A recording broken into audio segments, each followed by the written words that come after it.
다시 만날 것이다 라는 제목으로 요한복음 11장 말씀을 여러분들과 함께 나누기 원합니다. 여러분은 영적인 세계가 있다고 믿으시나요? 보통 영적인 세계라고 말하면요, 우리 한국 사람들은 귀신을 생각하기가 쉽습니다. 영적인 세계를 믿으시나요? 하면 좀 거창한 질문 같지만 여러분 혹시 귀신이 있다고 믿으시나요? 사람들이 귀신에 대한 오해가 크게 두 가지가 있습니다. 첫 번째 오해는 귀신의 존재를 완전히 부인하는 것입니다. 귀신과 영은 존재합니다. 영적인 세계가 존재하지 않는다고 믿는 것은 착각입니다. 또 두 번째 함정은 귀신을 너무 무서워하는 것입니다. 여러분, 귀신이 무서우신가요? 살다가 보니까 귀신은 별로 안 무섭고 저는 귀신보다는 사람이 조금 더 무섭더라고요. 그런데 우리 성도는 귀신을 전혀 무서워할 필요가 없습니다. 예수 그리스도를 구주로 모신 그리스도인에게 귀신은 아무런 힘과 아무런 영향을 발휘하지 못합니다.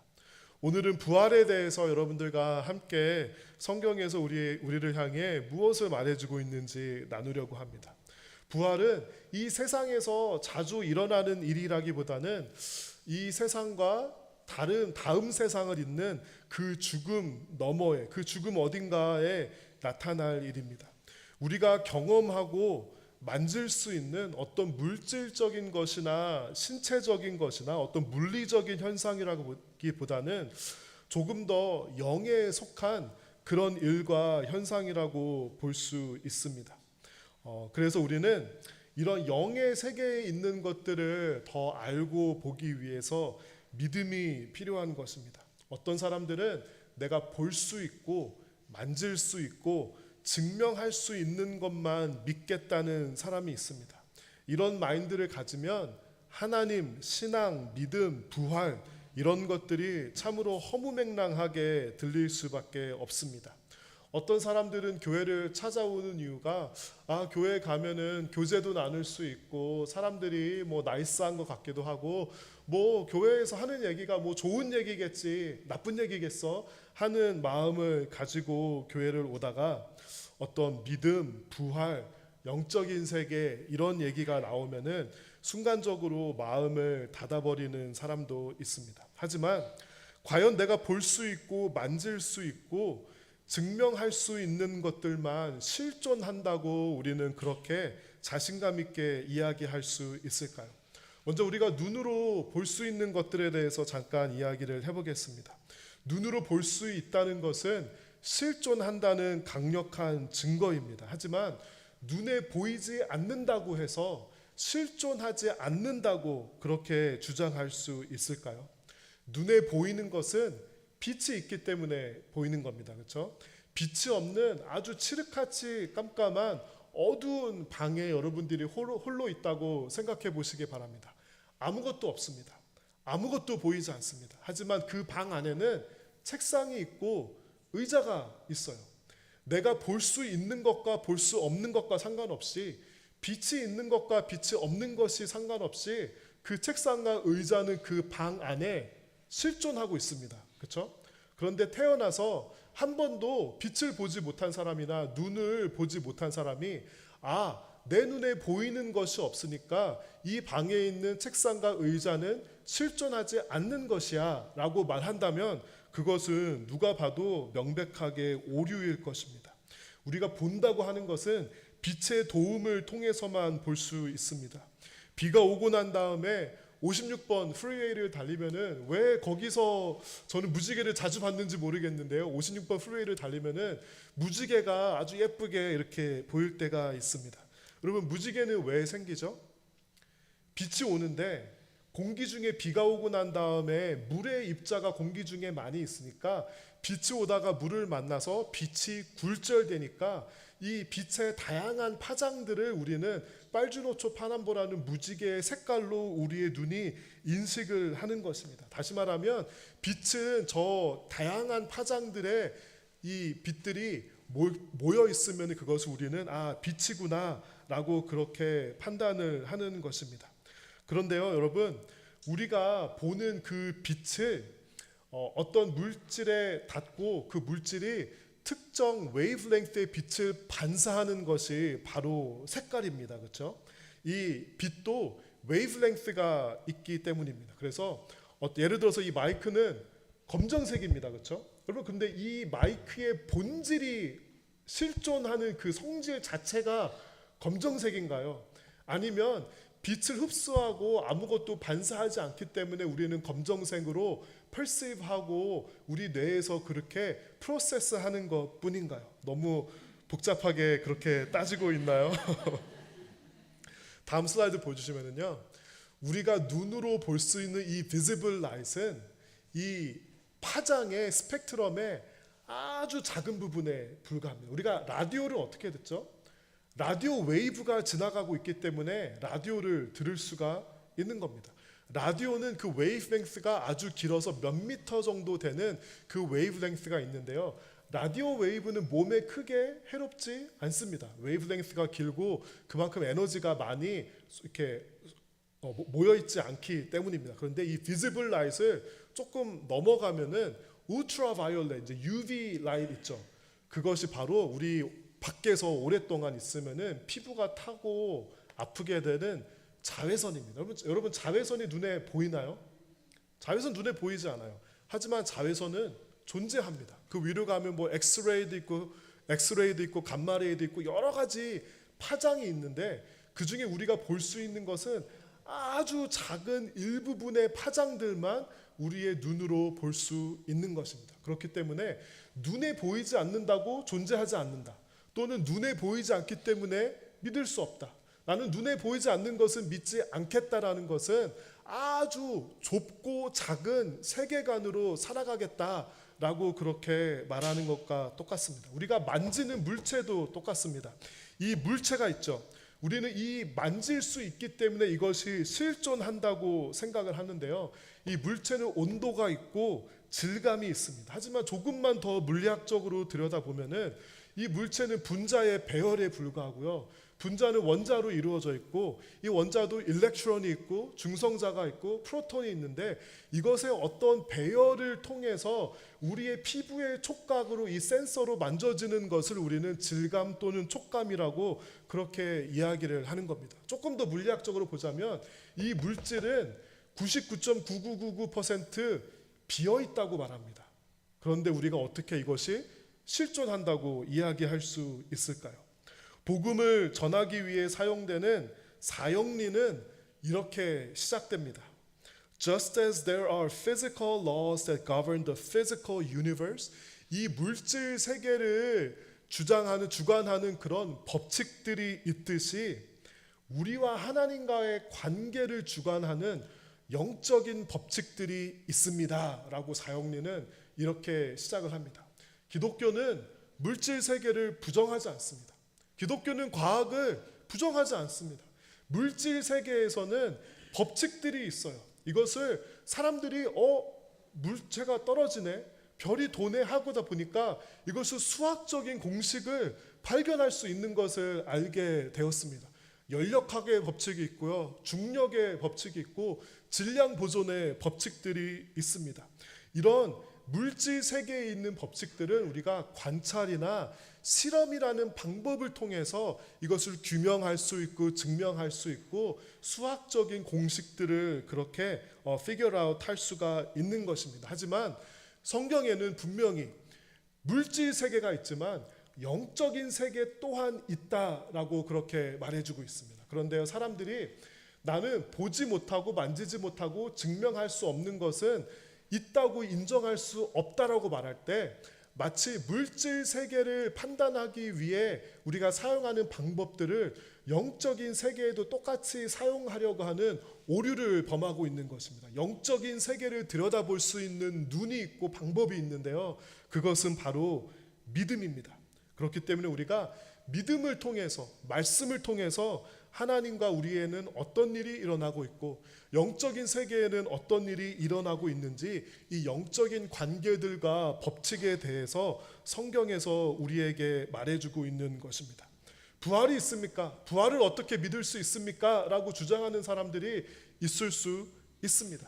하지만 부활은 완전히 이 세상에서, 물질 세계에서, 생명 세계에서만 일어나는 일이 아니라 이 세상과 영적인 세상을 연결하는 그 언저리에서 일어나고 있는 일이기 때문에 부활을 우리가 물질 세계를 바라보는 그 각도로 바라봐서는 부활을 온전히 이해할 수는 없을 것입니다. 성경에서는 하나님의 영이라고 말씀하세요. 그렇죠? 하나님은 영이시니 오직 우리가 신령과 진정으로 예배할지니라. 그러므로 우리가 예배할 때도 물론 물질적인 소리의 파장을 스피커를 통해서, 우리의 귀를 통해서, 시각적인 것을 통해서도 예배하지만 사람은 영이고 하나님은 영이시기 때문에 우리가 또한 어떻게 예배드려야 하죠? 신령과 진정으로 하나님께 예배를 드려야 하는 것입니다. 우리가 사람으로 살아간다는 것, 성도로 살아간다는 것, 예배를 드린다는 것은 물질적인 육적인 세계와 영적인 세계를 동시에 우리가 경험하면서 하나님께 예배를 드리고 믿음으로 살아간다는 것을 의미합니다. 이 세상에서의 모든 것은 죽음으로 끝이 납니다. 죽음, beyond death, 죽음 너머에 있는 것을 우리는 정확하게 알 수 없습니다. 그리고 물리, 과학, 천문학 이런 것들이 설명할 수 없는 것들은 where do we come from? 물질적인 법칙이 있죠. 연력학의 법칙이 있고 질량 보존의 법칙이 있는데, 그렇다면 처음에 무에서 유가 창조되었을 때 이것이 어떻게 되었는가를 이 세상 그 누구도, 어떤 과학자도 설명할 수 없습니다. 유물론 또는 물질 세계에서는 그것이 끝입니다. 아무 의미도 없고 목적도 없고 어디서 왔는지 설명할 수도 없고 알 수 있는 방법도 없고 이 너머에 무엇이 있는지도 잘 모르겠고 그냥 죽으면 끝이다. 그러니까 잘 먹고 잘 살고 즐기고 행복이라는 감정을 조금 더 느끼면서 누리면서 살다가 죽으면 끝이다. 이것이 사실은 물질 세계와 유물론의 참 허무한 가치와 끝입니다. 하지만 성경에서 말해주는 기독교적인 세계관은 이 물질 세계를 부정하지 않습니다.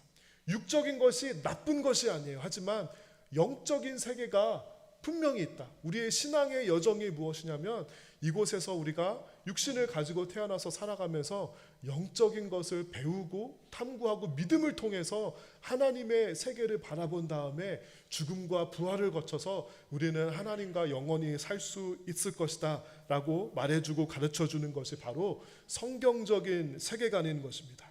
히브리서 11장 1절은 이렇게 기록합니다. 우리 다 같이 읽어볼까요? 믿음은 우리가 바라는 것들에 대해서 확신하는 것입니다. 또한 보이지는 않지만 그것이 사실임을 아는 것입니다. 믿음은 우리가 바라고 우리의 마음이 원하는 것들에 대해서 하나님께서 모든 사람들의 마음에 영혼을 사모하는 마음을 주셨다 그랬어요. 우리 마음이 간절하게 바라는 것들에 대해서 확신하는 것이고요. 눈에는 보이진 않지만 그것이 사실임을 알고 믿는 것이 바로 믿음인 것입니다.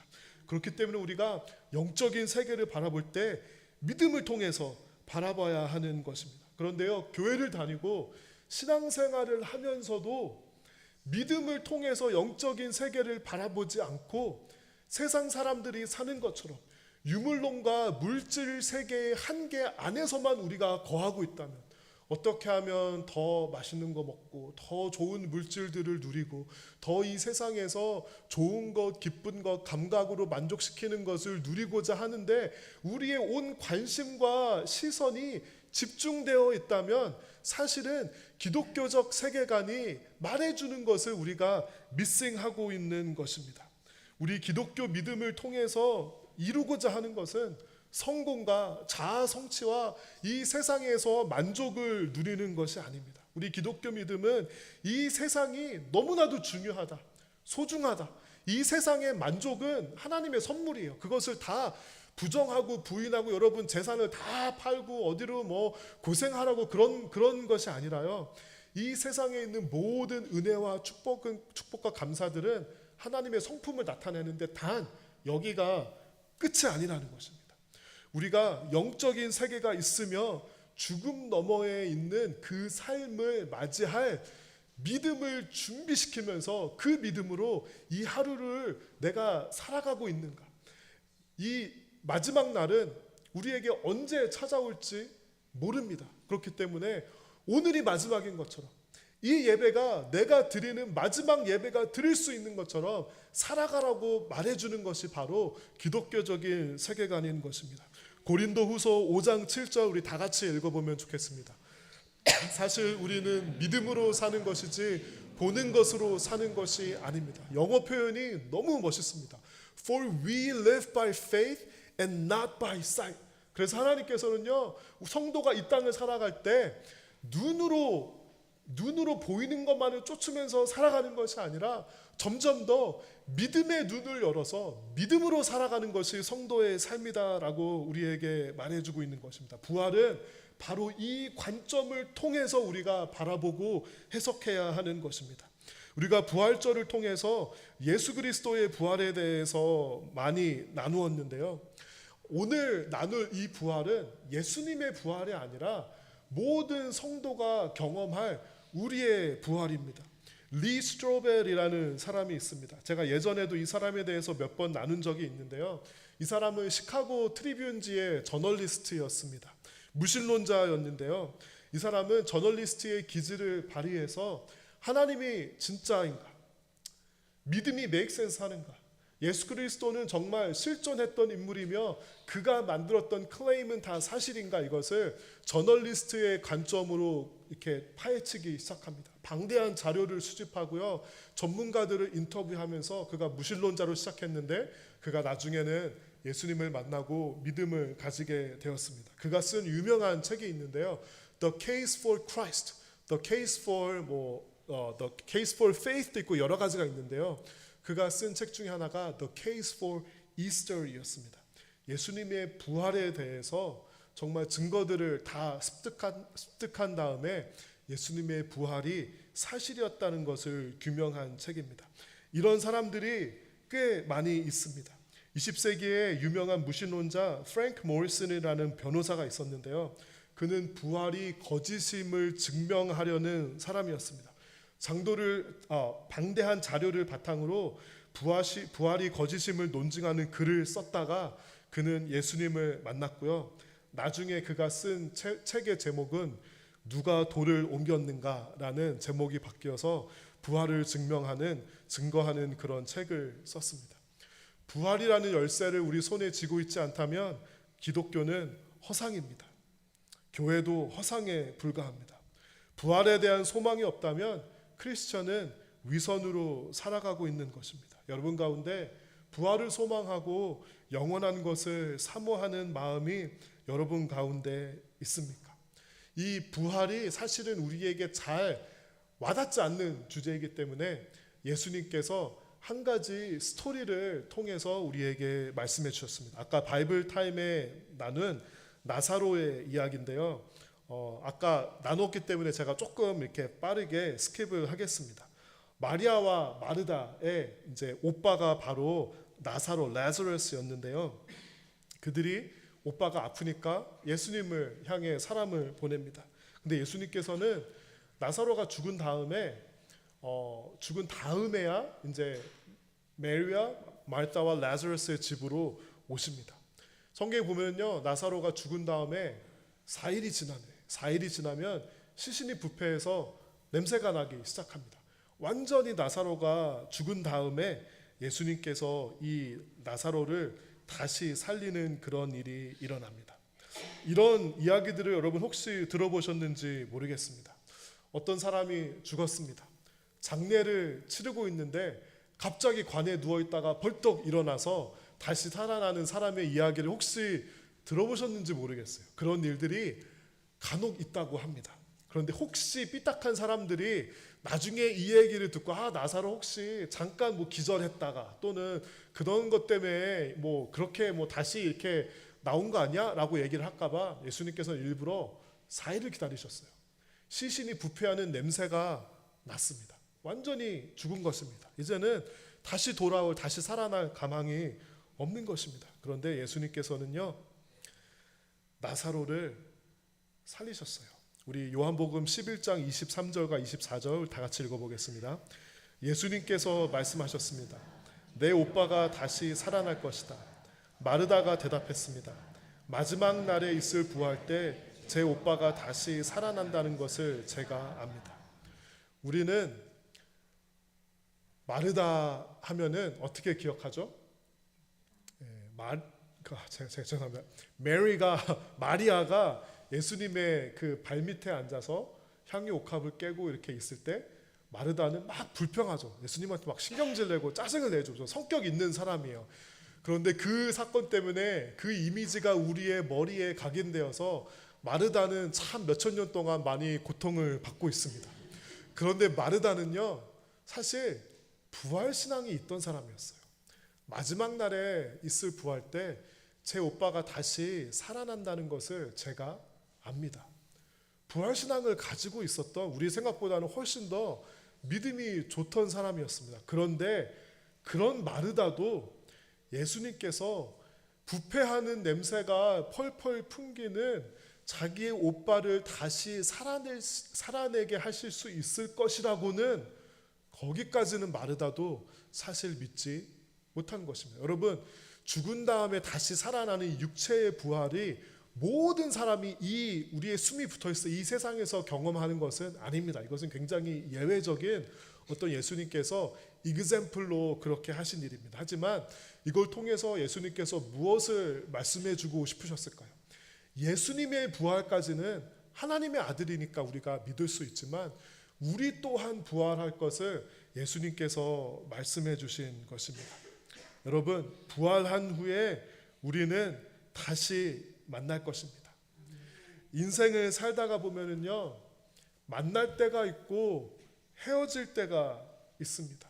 우리 나무교회 성도분들이 한국으로 이렇게 돌아가실 때 너무 좀 마음이 아프기도 하지만, 우리 한국에는 그래도 옮겨 심은 나무를 통해서 소식을 들으니까 감사하기는 하지만, 사람이 헤어진다는 것, 이제는 볼 수 없을지도 모른다는 것이 우리를 슬프게 할 때가 있는데요. 하지만 우리는 부활한 후에 다 다시 만나게 될 것입니다. 그렇기 때문에 그때 부끄럽지 않을 믿음을 가지고 있어야 되고, 그때 부끄럽지 않을 삶을 살아야 합니다. 만약에 떠난 사람이라고 해서 함부로 이야기하고 다시 보지 않을 것 같아서 험담을 하고 사람을 도구로 사용한다면 그것은 부활신앙을 가지고 있지 않은 거예요. 왜냐하면 다시 만날 사람에게 우리는 그렇게 하지 않지 않습니까? 잘못하고 미안한 것이 있다면 사과해야 하고요. 내 주변에 있는 사람에게, 내 앞에 있는 사람에게 항상 wholeheart로 최선을 다해서 진심으로 대해야 합니다. 저는 한 사람의 믿음과 품격이 언제 드러난다고 생각하냐면요, 이제는 다시 보지 않을 사람을 대할 때 그 사람의 진짜 믿음과 품격이 드러나고요. 한 교회의 믿음의 깊이와 품격이 언제 드러나냐면, 교인이건 교육자건 사람을 어떻게 떠나보내는지가 그 품격이라고 생각합니다. 어차피 갈 거니까, 떠나갈 거니까 함부로 대해도 되고, 마지막에 서운하게 한다고, 서운하게 해도 괜찮다고 생각하는 것은 부활신앙이 아닙니다. 사람들은 이 부활, 종말, 휴거 이런 것들에 대해서 포인트를 잘못 잡을 때가 사실은 많이 있었습니다. 지금이 말세다, 예수님께서 곧 오실 것이다 이러면서 사람들을 미혹합니다.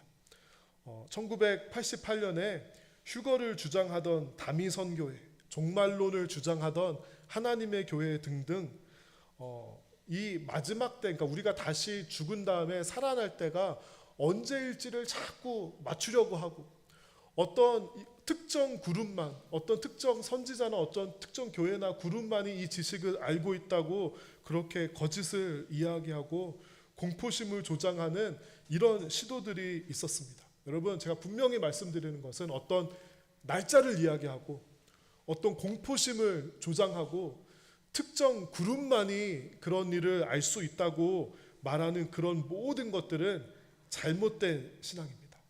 부활신앙은 무엇이냐면요, 우리가 언제 죽을지 모릅니다. 언제 예수님이 다시 올지 모릅니다. 그렇기 때문에 그게 언제일지 맞추면서 살아가려는 그런 신앙이 아니라, 그렇기 때문에 나는 이 오늘 하루의 삶을, 하나님 보시기에 합당한 삶을, 오늘 하루를 매일매일 살아가는 게 바로 부활신앙이에요. 부활신앙은 막 집을 팔고 막 뭐 어디로 가고 막 그런 게 아닙니다. 그리고요, 부활신앙은요, 오늘 내가 드리는 이 예배가 마지막 예배일 수도 있기 때문에 신령과 진정으로 온 몸과 마음을 다해 신령과 진정으로 하나님께 예배드리고자 살아가는 것이 바로 부활신앙입니다. 그렇기 때문에 우리는 이 부활신앙을 가졌다면요, 내가 예수님을 다시 뵐 때, 내 몸이 다시 살아날 때 나는 어떤 믿음을 가졌을까에 집중해야 하는 것입니다. 저는 신앙생활을 하면서 우리가 행하는 것들에 대해서 왜? 라는 질문을 많이 하는 편입니다. 이것을 왜 해야 될까? 이유와 목적이 무엇일까? 어디서 생겨난 것이며 어떤 흐름 위에 있는가? 예를 들면 이런 겁니다. 저는 항상 궁금했어요. 왜 목사님들은 설교할 때 정장을 입고 넥타이를 맬까? 궁금했어요. 그래서 그것에 대해서 여러 가지 공부를 했습니다. 또 왜 어떤 교단에서는, 어떤 종파에서는, 어떤 그 페이스 백그라운드에서는 가운을 입을까? 띠를 맬까? 이런 것이 저는 궁금합니다. 그런 질문들을 제가 젊었을 때 선배 목회자들에게 참 많이 했습니다. 목사님, 이거 왜 이렇게 하는 거예요? 이거 왜 해야 돼요? 라고 물으면 선배 목회자들이 저를 아주 귀찮아하고 성가셔했습니다. 그만 좀 묻고 따지라는 거예요. 저보고 생각을 하지 말고 그냥 믿으래요. 그냥 순종하래요. 그냥 묻고 따지지 말래요. 근데 저는 자꾸 궁금합니다. 그런 것들에 대한 이런 하나하나의 궁금함이, 저는 그 사도신경에 대해 궁금한 점이 조금 있었습니다.